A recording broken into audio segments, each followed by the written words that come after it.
Tessa? Secret. Pero sa atin pa rin siya. Hindi siya nabili ng maleta-maleta. Kailangan to protect. Kasi grabe. Nakita ninyo? Diyos ko, baka namamatay ang mga tao dahil binulsan pang flood control project. O ngayon, nagsalita si Vizcaya.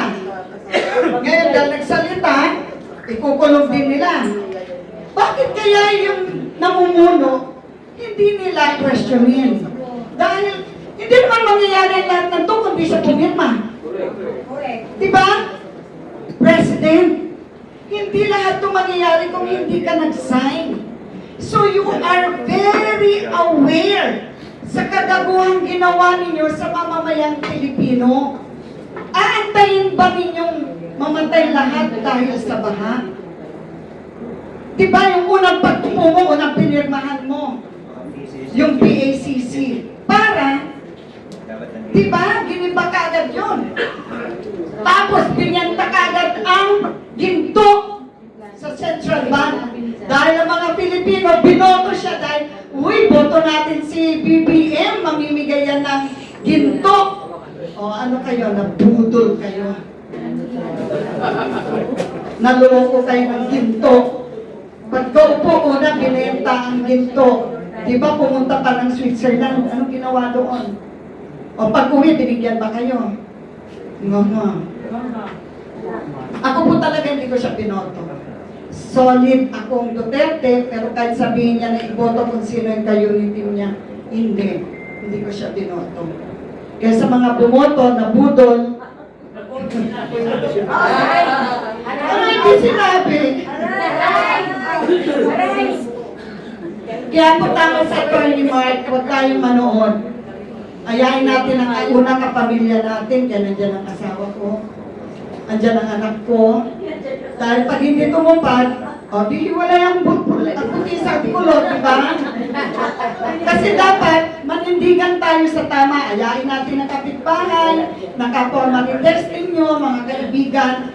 Pag may patawag na rally, pumunta po tayo. Dahil kung hindi po tayo makikiisa, wala, babahain po tayo ng babahain. Kaya pakiusap po, let us unite.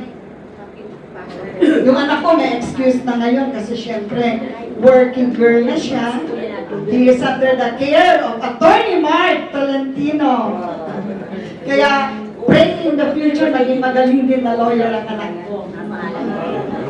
Dahil natuturuan na Attorney Mark.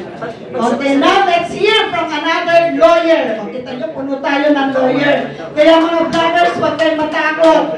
Another lawyer is our board of directors from BIPSD. Attorney Brian Barte. Ang gabi po sa inyong lahat. Parang nasabi na din lahat. Medyo magkandahan kapag ikaw yung nasa gitna o nasa huli. Konti na lang sasabihin mo kasi nasabi na nila lahat. But actually, part po ako ng BIPSD. So, iksiyam ko na lang naman. Kami siguro as commitment namin ng BIPSD sa pamumuno po ni Chairman Dr. Adamat and our National President, si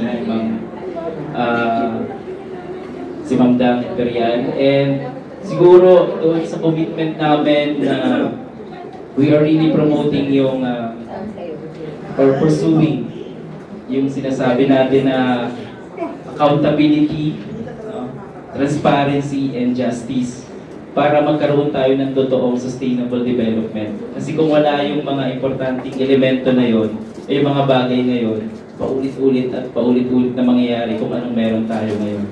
So kami po sa BIPSD, sa tulong po ng ating mother organization, katulad ng sabi ni Kuya Mark, nakasama ko rin po sa Fraternal Order of Eagles, we are just working silently, no? Hindi naman, siguro enough naman na yung mga kasama natin, yung nag-voice out, diba? Nag-voice out ng ating hinaing o ating mga panawagan. So kami naman, on the part of legal, sa legal aspect, so we can work silently and we can help you on that. And asahan po ninyo na sa dami po ng abogado dito, wala bata si si Attorney Kuya Castillo. No? Wala pa. So kasama ko rin po si Attorney Castillo sa isang organization po natin, national organization. Pati si Attorney Torion, no? Kaibigan din po natin yan. So kami, nag-uusap-usap kami kung ano yung pwedeng maitulong natin, maitulong sa mga kasamahan natin. And of course, ano yung pwede nating maiambag sa bansang Pilipinas. Yun lamang po. Maraming salamat po sa inyo. Thank you, Attorney Brian Barte. Ayan, di ba Lina, sinabi niya, ang dami nating mga lawyers who are silently working. Si Attorney Torian wala po ngayon kasi meron siyang hearing tomorrow sa Cotabato. Si Attorney David Castillo, I don't know, wala pa siya. So mamaya na natin pakinggan yung exciting part natin. Let's hear muna from our kapwa ka-Duterte, all the way from the US, Miss Bernadette Perez. Yan, wala pa lang sa FB. Nakikita, monitor ko, nakikipag-away sa mga pinklaw. Merry Christmas po. This is my first time. Totoo po yung sinabi ni Ma'am Dang. Ilang beses na akong pinanggalan ng parang ng FB, parang sinensor ako, hindi ako makapag-comment. Every day yata, buong araw ko, kalahating araw, nagko-comment, lumalaban talaga ako. To the point na sinasabi ko, ikaw na naman, BBM, alam mo yun, palagi na lang siya. So, ayaw ko talaga na mga kasinungalingan. So, kaya lumalaban talaga ako sa kahit na nakikipagbandagulan na ako doon. Okay? And I'm very happy because I really want to serve. I believe sa ating former president, PRRD, and to Sara, Attorney Sara, VP Sara. Alam nyo, sila lang talaga ang nagbigay ng hope sa ating country. Sila lang. And now, during their time, fastest growing country in Asia, to now, fastest falling country in Asia, failing country in Asia.